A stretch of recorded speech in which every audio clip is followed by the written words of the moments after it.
शेर में बता रहा हूँ, जहां में अहले ईमान सूरत खुर्शीद जीते हैं, इधर डूबे उधर निकले, उधर डूबे इधर निकले। तुम नहीं बोलोगे सुभान अल्लाह, तुम्हारी समझ में नहीं आया। जहां में अहले ईमान सूरत खुर्शीद, खुर्शीद का माना होता है सूरज, जहां में अहले ईमान सूरत खुर्शीद जीते हैं, इधर डूबे उधर निकले, उधर डूबे इधर निकले। और दीवानगान इश्क़ मोहम्मद को देखकर घबरा गई है गर्दिशे दौरा कभी कभी, घबरा गई है गर्दिशे दौरा कभी कभी, गर्दन में हार डाले हैं माहो हुजूम ने, गर्दन में हार डाले हैं माहो हुजूम ने। गुजरा है इन हदों से मुसलमान कभी कभी, गुजरा है इन हदों से मुसलमान कभी कभी।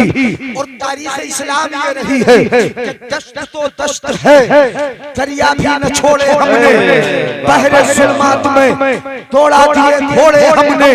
और ऐसा ने कभी यूरोप के कलीसियाओं में, कभी अफ्रीका के तपते हुए सहराओं में, शान आंखों में नचती थी जहांदारों की, और कलमा पढ़ते थे हम इच्छाओं में तलवारों। वाह वाह वाह वाह वाह वाह वाह वाह, सुभान अल्लाह सुभान अल्लाह। पढ़ते थे हम छाओं में तलवारों की, ये शान रही है, ये शान। और इंशाअल्लाह क़यामत तक तुम्हारी ये शान रहेगी। सच ये है कि तुम पक्के मुसलमान हो जाओ, तुम्हारे लिए रब के अनवार भी आते, रब के तजल्लियात भी आते हैं, रब की जानिब से नुसरतें भी आती हैं, मदद भी आती है। मगर पहले तुम्हें 313 का लश्कर लेकर कभी बद्र में उतरना पड़ता है, कभी हुनैन में उतरना पड़ता है, कभी खंदक में पेट से पत्थर बांध के तुम्हें खंदक खोदना पड़ती है, कभी मैदान करबला में उतरकर अपने नन्हे नन्हे बच्चों को कुर्बान करना पड़ता है। मगर इस्लामी तारीख शाहिद है कि बज़ाहिर बच्चों को कटवा दिया, बच्चों को लुटा दिया, मगर आज तक अगर किसी का नाम जिंदा है तो करबला का नाम जिंदा है। वाह वाह वाह वाह, सुभान अल्लाह सुभान अल्लाह सुभान अल्लाह, अल्लाहु अकबर, या रसूल अल्लाह, जिंदाबाद जिंदाबाद जिंदाबाद। हमारी तारीख ऐसी रही है, इस किस्म की तारीख रही है। ऐसा होता है हक बातिल के मार का आराइयां होती रही है, आपस में जंगो जिदाल होते रहे हैं, मगर उसमें हक को मिलता है। तवज्जो चाहूंगा मैं सीरत गौसे आज़म तकरीर, तवज्जो है, तवज्जो है। हाँ बुजुर्ग जरा बातें कर रहे हैं हमारे, हाँ बुजुर्ग 2-4 बुजुर्ग हैं वो बातें कर रहे हैं, बातें ना करें, तवज्जो रख के हाथ उठा के बोले या रसूल अल्लाह। अपनी तारीख ये रही है, ये रही है कि चल न सकते थे अगर जंग में अड़ जाते थे। अब भी ये शान ऐसा नहीं है कि हम पीछे हटे हो, चल न सकते थे अगर जंग में अड़ जाते थे। पाँव शेरों के भी मैदान से उखड़ जाते थे, पाँव शेरों के भी मैदान से उखड़ जाते थे। तुझसे सरकश हुआ कोई तो अकड़ जाते थे। अम्मा तेग क्या चीज है, हम तोप से लड़ जाते थे। तेग क्या चीज है, हम तोप से लड़ जाते थे। नक्श तौहीद का हर दिल पे बिठाया हमने, शेर खंजर भी ये पैगाम सुनाया हमने। कुरान में परवरदिगार आलम ने इरशाद फरमाया, सुनिए जरा तमहीद बांध लेता हूँ। ला तत्तखिजुल यहूद वन नसारा औलिया बादहुम औलिया बाद।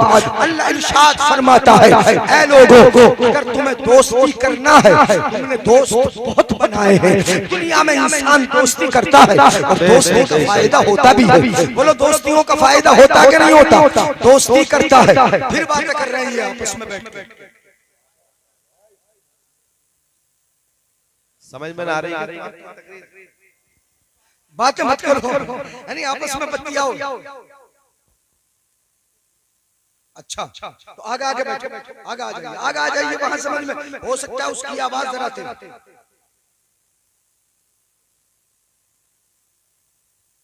अच्छा तो चलो हल्के बोल देंगे, कोई बात नहीं है, यानी हाँ हम तो हल्के बोल देंगे, बिल्कुल हल्के बोलते रहेंगे, हमें क्या जरूरत है पसीना लाने की, कोई जरूरत ही नहीं है। ला तक सुनो, हल्के ही सुनो, यानी मेरी तो आदत भी ये है कि मैं दरसगाह भी पढ़ाता हूँ, मैं कोई जरूरी थोड़ी है कि चीख के ला तत्तखिजुल यहूद वन नसारा। अल्लाह फरमाता है ईमान वालों, यहूदो आपस में बात करने के बजाय मुझसे कह देते खामोशी से, आकर हजरत हल्के बोलो जरा तो ज्यादा बेहतर था। ला तत्तखिजुल यहूद वन नसारा, ए ईमान वालों दोस्ती तो करते हो तुम, बड़ी दोस्तियां की हैं, दोस्ती मतलब की बहुत करते हो। इमाम साहब से भी अगर दोस्ती है तो बड़े मतलब की, पड़ोसी से दोस्ती भी है तो मतलब की है, किसी जागीरदार से दोस्ती है तो मतलब की, नेता से दोस्ती है तो मतलब की। आजकल दोस्तियां बड़े मतलब की होती हैं। हजरत अली ने फरमाया दोस्त बनाओ, दोस्त हर हाल में फायदा देगा। हजरत अली फरमाते हैं वो तो दरख्त की तरह है, अगर फल देना, तवज्जो बेटा, अगर वो फल देना बंद कर देता तो साया तो फिर भी उसका बाकी रहता है। ये दोस्ती की मिसाल दी है, दोस्त दरख्त की तरह। किसकी तरह? दरख्त की तरह है। अगर फल देना बंद भी कर देता है तो क्या देता है? वो फिर साया देता रहता है। इसलिए दोस्ती करो, दोस्ती करना चाहिए, करना चाहिए, दोस्त बनाना चाहिए, मगर दोस्त किसे बनाया जाए? कुरान तुम्हें ये मिजाज देता है, ला तत्तखिजुल यहूद वन नसारा, ए ईमान वालों यहूदियों को दोस्त न बनाओ, नसरानियों को दोस्त न बनाओ, ये तुम्हारे दोस्त नहीं हो सकते हैं। तुम्हारा दोस्त कौन होगा? कौन होगा वो मैं बताऊंगा, मगर इनकी दोस्ती का नुकसान क्या होगा सुनिएगा जरा। ला तत्तखिजुल यहूद वन नसारा, जब ये आपस में लड़ते हैं यहूदी नसरानी, उन दो कौमों की बात मैं कर रहा हूँ, यानी दुनिया में ज्यादातर जो कौमें हैं वो नसरानी हैं और उनमें से कुछ यहूदी हैं। ला तत्तखिजुल यहूद वन नसारा, ये ईमान वालों से कहा गया इनको दोस्त न बनाओ। ये आपस में दोस्त होंगे कब? जब मुसलमान से मुकाबला इनका होगा। जब मुसलमान के मुकाबला आएंगे तो यहूदी नसरानियों के दोस्त हैं, नसरानी यहूदियों के दोस्त हैं, मिल जाते हैं। आप नहीं समझते हो, आपने नहीं देखा कि जब इजराइल छींकता भी है तो अमेरिका उसकी मदद करने के लिए आ जाता है। वो अगर पेशाब भी करता है तो अमेरिका मदद करने के लिए आता है। अगर वो यानी अपनी रीह भी खारिज करता है, मदद करने के लिए वो आ जाता है। जब किस पर जुल्म की उंगली उठाता है तो मदद करने के लिए अमेरिका आ जाता है। मतलब ये हुआ कि ये आपस में एक दूसरे के दोस्त हैं। इनसे दोस्ती तुम्हारी नहीं हो सकती है, ये आपस के दोस्त हैं, आपस के दोस्त हैं। ला तत्तखिजुल यहूद वन नसारा औलिया बादुहुम औलिया बाद, ये आपस में एक दूसरे के दोस्त हैं, मगर जब आपस में लड़ने में आते हैं कुरान कहता है वक़ालतिल यहूद लैसतिन नसारा अला शै, वक़ालतिन नसारा लैसतिल यहूद अला शै। जब आपस में लड़ने में आते हैं तो यहूदी बोलते हैं नसरानी कुछ नहीं है, और नसरानी बोलते हैं यहूदी कुछ नहीं है। मतलब ये यहूदियों ने कहा नसरानियों का मजहब अच्छा नहीं, और नसरानियों ने बोला कि यहूदियों का मजहब अच्छा नहीं। आपस में एक दूसरे के मजहब की ये तौहीन करते नजर आते हैं। मतलब ये हुआ कि ये आपस में जब मुसलमानों के मुकाबिल हो तो एक हो जाते हैं, मुत्तहिद हो जाते हैं, मुत्तफिक हो जाते हैं, और जब आपस में लड़ते हैं तो उसका दीन बेकार है, उसका दीन बेकार है। अमा मैं ये कहूंगा कि जो अपने नबियों के न हो सके, जो अपने बुजुर्गों के न हो सके, जो अपने माँ बाप के न हो सके, जिन्होंने सैकड़ों नबियों को कत्ल किया हो, जिन्होंने सैकड़ों नबियों को कत्ल किया हो, जिन्होंने हजरत ईसा अलैहिस्सलाम को सूली देने की नौबत, यानी सूली देने के लिए धोखे से बुला लिया हो, जिन्होंने हजरत ज़करिया अलैहिस्सलाम, हजरत ज़करिया अलैहिस्सलाम की गर्दन काट कर उनकी सर को नाचने वालियों के सामने रखा हो, जिस कौम ने हजरत यहया अलैहिस्सलाम को चीर के रख दिया हो, जिसने कितने नबियों को चीर के रख दिया हो, जिस कौम ने अपने नबी से ये कहा हो इज़हब अंत व रब्बुका फक़ातिला इन्ना हाहुना क़ाइदून, जिस कौम ने ये कहा हो कि तुम जाओ मूसा और तुम्हारा रब जाए, दोनों जाके दुश्मनों से लड़ो, हम लड़ने वाले इन्ना हाहुना क़ाइदून, हम तो यहीं बैठे रहेंगे। हजरात जो वफादार न रहे हो, किसी के वफादार, सबसे ज्यादा इनामात भी रब ने यहूदी कौम पे नाज़िल फरमाए। सुना दूं ये तारीख थोड़ी सी, या बदल दूं उन्वान? सीरत गौसे आजम का जलसा है। मैंने अगली आयत उसी ताल्लुक से पढ़ ली है, मगर इस आयत की थोड़ी सी वजाहत में कुरान की रोशनी में कर दूं। हजरात मोहतरम, ये आपस में जब लड़े तो एक दूसरे के मजहब की तौहीन करें, जिनकी हालत ये रही हो कि अपने नबी के साथ वफादार न रहे हो। परवरदिगार आलम ने इनका जिक्र कुरान में एक दो जगह नहीं किया, बल्कि कलाम मुकद्दस का अक्सर हिस्सा बनी इसराइल के ताल्लुक से है। कलाम मुकद्दस का बहुत सारा हिस्सा इसी यहूदी कौम के ताल्लुक से है। ये वो नालायक और खबीस कौम रही है कि परवरदिगार आलम ने आसमानों से पके पकाए खाने इनके लिए नाजिल फरमाए, जिनको कहा जाता है मन्ना सलवा। मन्नो सलवा इन्हीं पे नाजिल हुआ था। है मकाम तीह के अंदर आसमानों में बादल इन्हीं के सर पर साया किए रहता था। है ये वो कौम थी कि जब इनका बच्चा मकाम तीह में पैदा होता था तो उसके नाखून और बाल पड़ते नहीं थे ताकि काटने की जरूरत न पड़े। ये वो कौम है कि जिसके लिए हजरत मूसा ने मकाम तीह के अंदर जब पत्थर अपना असा पे मारा था तो 12 चश्मे एक मैदान में परवरदिगार आलम ने जारी फरमा दिए थे, 12 नदियां निकाल दी थी। ये बनी इसराइल वो कौम है कि दरियाए नील में हजरत मूसा अलैहिस्सलाम ने जब अपना असा मारा था फन फजरत मिन हुस्नता अशरत आइना, और दूसरी जगह फरमाया फन फलकल बहर, वहां दरिया में 12 रास्ते परवरदिगार आलम ने बहरे कुलजुम में जारी फरमा दिए थे। बैठिए जरा समझिएगा परवरदिगार आलम ने कितने इनामात इस कौम पे नाजिल फरमाए। परवरदिगार आलम इरशाद फरमाता है, हाँ ये मेरा मिजाज न था और ना मैं ये दिमाग में सोच के लाया था कि मैं ये तकरीर करूंगा और न कभी कहीं भी इस उन्वान को मैंने उठाया है, मगर जब इन्होंने एक शेर पढ़ा तो मेरे दिमाग में आया कि थोड़ी सी मैं वजाहत कर दूं ताकि तुम्हें इस कौम की खबासत का पता चल जाए, इनके जुल्म का पता चल जाए, इनकी खबीस आदतों का पता चल जाए, इनकी गद्दारी का पता चल जाए, इनकी नालायकी का पता चल जाए, इस कौम की तबाही और बर्बादी का पता चल जाए। और मेरे रब ने इस कौम के लिए जो अजाब दिया और अजाब का हुक्म दिया और अजाब नाजिल होने के बारे में कुरान में फरमाया, उसका भी आपको पता चल जाए। सुनिएगा, ये वक्ती तौर पर कामयाब दिखाई दे सकते हैं, हमारे बच्चों को मार सकते हैं, मैं कहता हूँ बच्चों को मार सकते हैं, हमारे नौजवानों को शहीद कर सकते हैं, ये धोखा दे सकते हैं, गद्दार हैं, मगर इस्लाम को मिटा नहीं सकते। जी जी जी जी अब आ रहा है समझ में? अब जोर से नहीं बोलूंगा, गौर से सुन लीजिएगा। ये हमारे इस्लाम को मिटा इसलिए कि इस्लाम की फितरत में कुदरत ने लचक दी है, जितना ही दबाओगे उतना ही वो उभरेगा। इस्लाम वो पौधा है, काटो तो हरा है। नारे तकबीर, नारे रिसालत, नारे गौसियत, मसलके आला हजरत, फैजाने आला हजरत, अज़मते इस्लाम। सुभान अल्लाह, सुभान अल्लाह। इस्लाम वो पौधा है, काटो तो हरा होगा।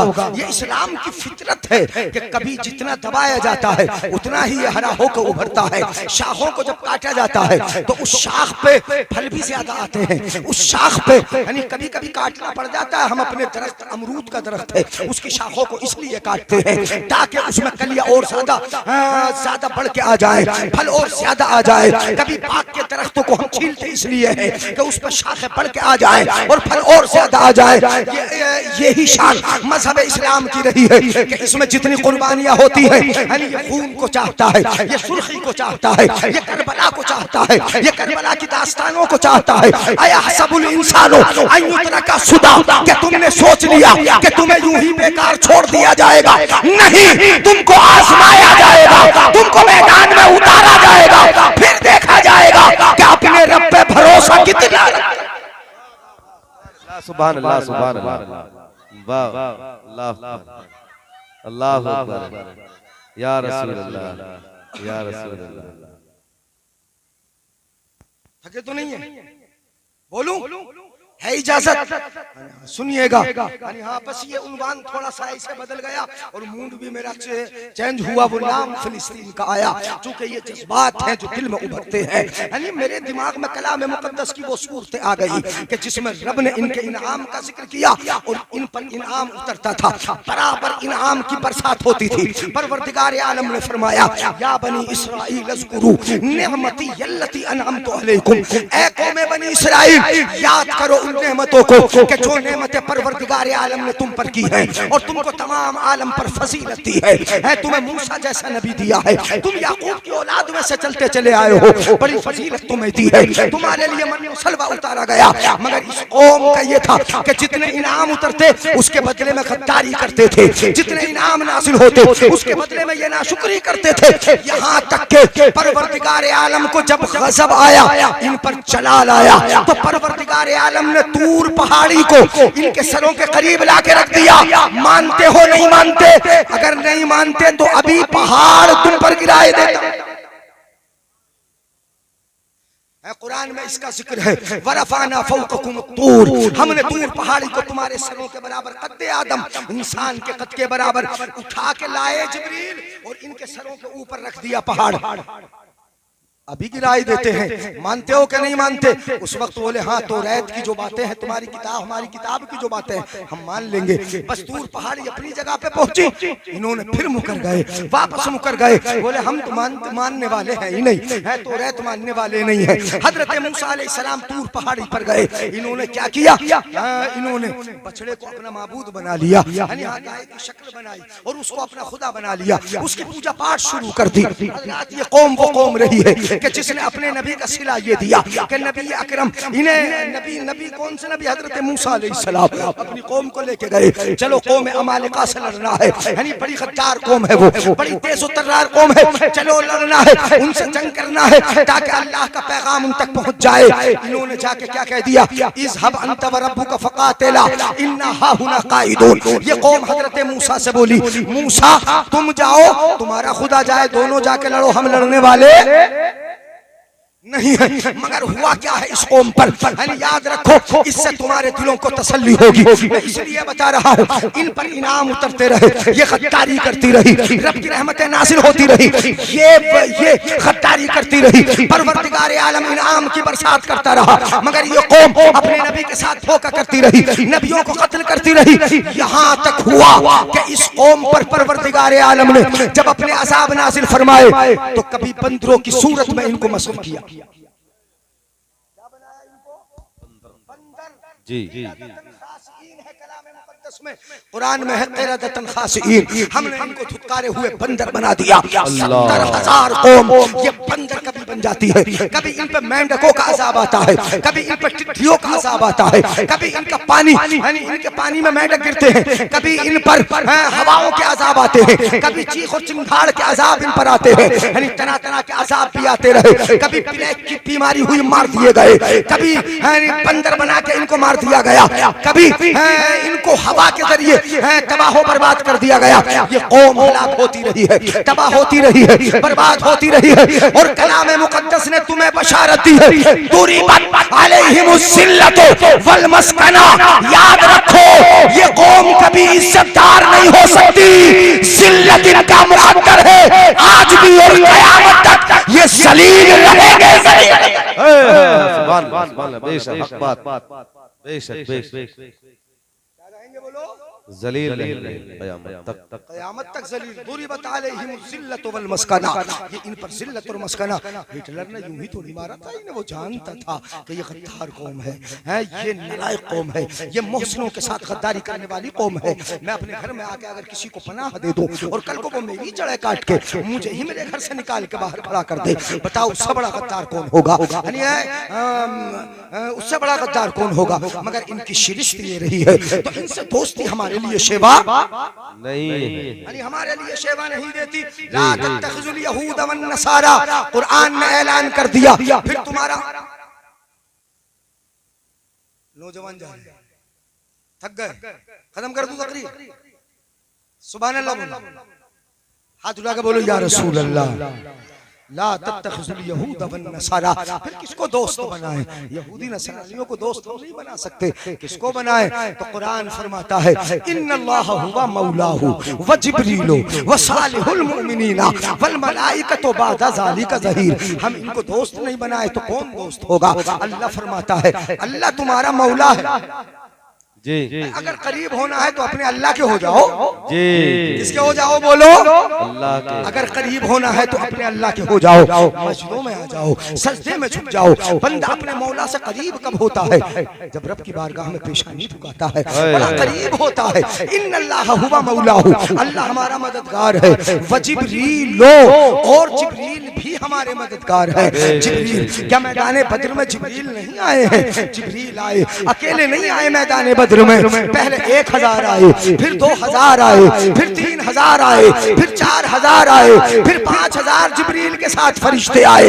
आलम ये था कि तलवार नहीं थी, यानी तलवार नहीं थी। कोई इस्लाम मुसलमान मुजाहिद मैदान बद्र के अंदर तलवार उठाकर किसी काफिर को मारने का इरादा करता था, उसकी तलवार उठी की उठी रह जाती थी और काफिर की गर्दन कट के दूर गिर जाती थी। क्यों गिर रही थी? इसलिए कि 5000 की फौज परवरदिगार आलम ने मैदान बद्र में उतार दी। सुभान अल्लाह, सुभान अल्लाह, सुभान अल्लाह। एक साथ नहीं आए थे, यानी हाँ, मगर मैदान बद्र में उतरे हैं। महबूब ने दुआएं फरमाई है, हाथ उठाए हैं महबूब ने और कहा है अल्लाहुम्मा इन तहलिक हाज़िहिल इसाबा लन तुअबदा अबदा। अगर ये मुट्ठी भर चंद मुसलमान परवरदिगार आलम आज अगर मार दिए गए तो कभी रुए जमीन पर तेरी इबादत न हो सकेगी, तुझे कोई सजदा करने वाला न होगा, तेरी बारगाह में पेशानी झुकाने वाला कोई न होगा। इसलिए रब इन मुट्ठी भर मुसलमानों को तुम मदद अता फरमा। परवरदिगार आलम ने जिब्रील को भेजा, मदद 5000 फरिश्तों के जरिए भेजी। कुरान में बिखमसिम मिनल मलाइकति मुर्तफीन 5000 फरिश्ते आ गए। रब ने कुरान में फरमाया मदद लेने के लिए इधर उधर कहां जाते हो? इन्नल्लाह हुवा मौला, तुम्हारा मददगार अगर कोई है तो तुम्हारा परवरदिगार है। और मदद किससे करवाता है? जिब्रील को। वाह वाह वाह वाह, सुभान अल्लाह, सुभान अल्लाह, सुभान अल्लाह। इन्नल्लाह हुवा मौलाहु, अल्लाह मददगार है। व जिब्रीलो, और जिब्रील मददगार है। व सालिहुल मुमिनीन, और अल्लाह के नेक बंदे मददगार हैं। तो फिर दोस्ती किससे हो? नेक बंदों से हो। दोस्ती किनसे हो? नेक बंदों से। अल्लाह के करीब हुआ जाए, अपने रब के पास में आया जाए, मस्जिदों में गर्दनें झुकाई जाए, अपने रब को मनाया जाए, अपने रब को राजी किया जाए, नेक बंदों की बारगाह में जाया जाए, उनसे मदद मांगी जाए, उनके जरिए यानी अपनी आजिज़ी जाहिर करके, अपनी परेशानी जाहिर करके और अल्लाह का वास्ता देकर इनसे मांगा जाए और इनका वास्ता देके अल्लाह से,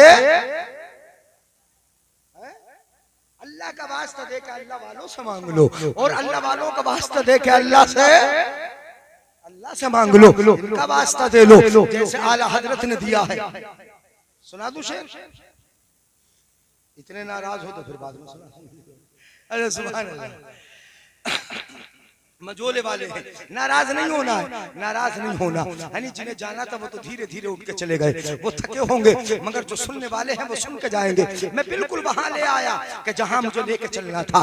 इन्नल्लाह हुवा मौलाहु व जिब्रीलो व सालिहुल मुमिनीन, अल्लाह तुम्हारा मददगार है। मनाओ तो सही अल्लाह को, आओ तो सही अल्लाह की बारगाह में, अरे दामन फैलाओ तो सही, हाथ उठाओ तो सही, सजदा करो तो सही, अपने रब से मांगो तो सही, दामन फैलाओ तो सही। अल्लाह इकबाल फरमाते हैं हम तो माइल बकरम है, कोई साइल ही नहीं, राह दिखलाए किसे, रह रवे मंजिल ही नहीं, नेमतें आम तो है जो हर एक काबिल ही नहीं, तुम्हें मांगने का सलीका ही नहीं, इसलिए कि नाराज करके रब से अगर मांगोगे वो कैसे देगा? नमाज पढ़े बगैर मांगोगे तो वो देगा? उसे राजी किए बगैर मांगोगे देगा? वो नहीं देगा। इन्नल्लाह हुवा मौला, अल्लाह मददगार है, मदद आती है, नेमतें आती हैं, मगर कब आती हैं? जब तलवारों के साये में सजदे किए जाते हैं।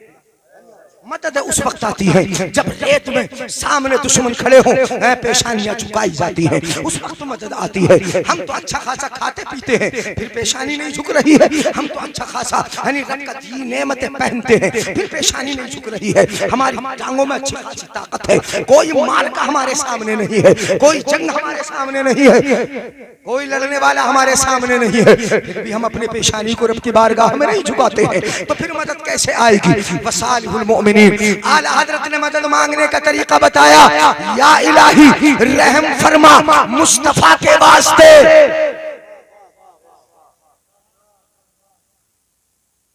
या इलाही अल्लाह रहम कर किसके वास्ते से?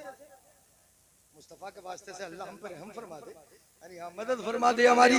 या इलाही रहम फरमा मुस्तफा के वास्ते, और या रसूल अल्लाह करम कीजिए खुदा के वास्ते। और जब तुमने अपने रब से मांग लिया तो परवरदिगार आलम कभी अबाबील का लश्कर भेज देता है और कभी नमरूद और उसकी कौम को हलाक करने के लिए। तुम बता दो किसे भेज देता है? तुम्हें पता है नमरूद और उसकी कौम को हलाक करने के लिए, उसके गिरोह को हलाक करने के लिए किसे भेज देता है? आजकल बहुत परेशान कर रहे हैं, नहीं कर रहे हैं? डेंगू डेंगू कौन परेशान कर रहे हैं? नमरूद को हलाक करने के लिए किसको भेज देता है? अगर वो ना निकल के आए होते, अगर वो ना निकल के आए होते तो इस कदर मच्छर ये डेंगू थोड़ी फैला होता। यानी हाँ वो तो उस वक्त निकले हैं, किसके लिए निकले थे? नमरूद के लिए निकले थे। अलम तरा इलल्लज़ी हाज्ज इब्राहीम फी रब्बिही अन आताहुल्लाहुल मुल्क। ऐ परवरदिगार आलम ने उस मच्छरों को भेजा और बादशाह को खत्म करने के लिए जो मच्छर आया था, पता वो कैसा था?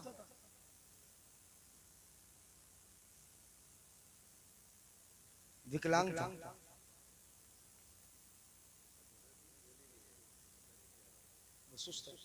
कैसा था बोलो? विकलांग ना था, लंगड़ा था। लंगड़ा लंगड़ा था, यानी नाक के जरिए पहुंचा था दिमाग तक। यानी काफी दिनों तक तो ऐसे ऐसे आते। रब अगर मदद भेजता है तो मच्छरों के जरिए भेज देता है, अबाबीलों के जरिए भेज देता है, हवाओं के जरिए भेज देता है। यानी और ईमान वालों पर सकीना भेज देता है, इत्मीनान भेज देता है, तसल्ली भेज देता है। मुसलमानों को जंग के मैदानों में नींद आ जाती है, परवरदिगार आलम दिलों पर सुकून तारी फरमा देता है। यानी शान होती है रब की जानिब से जब मदद आती है तो फिर मदद आला हजरत फरमाते हैं या इलाही रहम फरमा मुस्तफा के वास्ते, या इलाही रहम फरमा मुस्तफा के वास्ते, और या रसूल अल्लाह करम कीजिए खुदा के मुश्किलें हल कर, मुश्किलें हल कर शहे मुश्किल कुशा के वास्ते। खाना खा लो, तुम खाना खा लो। हाँ ये मैं तो खाऊंगा नहीं, बाद में मेरा इंतजार नहीं करना। आप खाना खाते खाते खोलो, यानी ताकि बाद में वक्त ज्यादा खर्च ना हो। हाँ खाना खा के नहीं बैठ लो। हाँ जब कमेटी वाले भी बैठने नहीं, वो भी आप खा लो, खाना खा के नहीं बैठ लो। हाथ उठा के बोले या रसूल अल्लाह, या इलाही रहम फरमा मुस्तफा के वास्ते, या रसूल अल्लाह करम कीजिए खुदा के वास्ते, मुश्किलें हल कर शहे मुश्किल कुशा के वास्ते, और कर बलाएं ये मुसीबतें, कर बलाएं रद शहीद करबला के वास्ते। करबलाए रद शहीद करबला के वास्ते। बोलो यानी मदद आएगी कि नहीं आएगी? कौन कौन मददगार है? व जिब्रीलो, जिब्रील मददगार है। व सालिहुल मोमिनीन, और एक नेक मोमिन तुम्हारे मददगार है। वल मलाइकतो बाद ज़ालिका ज़हीर, और उसके बाद सारे फरिश्ते तुम्हारे मददगार हैं। तुम्हारी मदद को फरिश्ते भी आएंगे, ये नेक बंदे भी मदद करेंगे। क्या गौसे आजम की मदद तुम्हें नहीं मिलेगी? गौसे आजम की मदद नहीं मिलेगी? बोलो नहीं मिलेगी?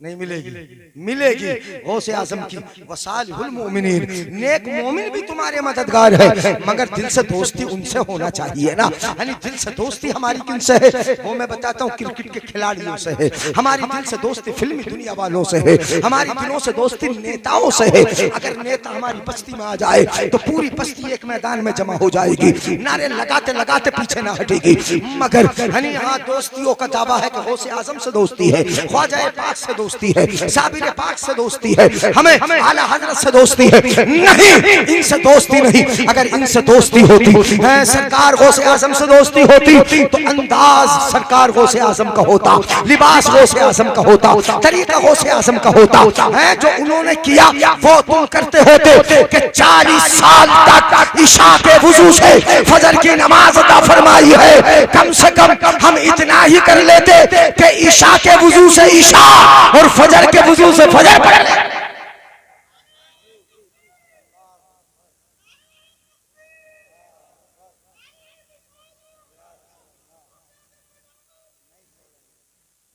माशाअल्लाह बच्चा अच्छा।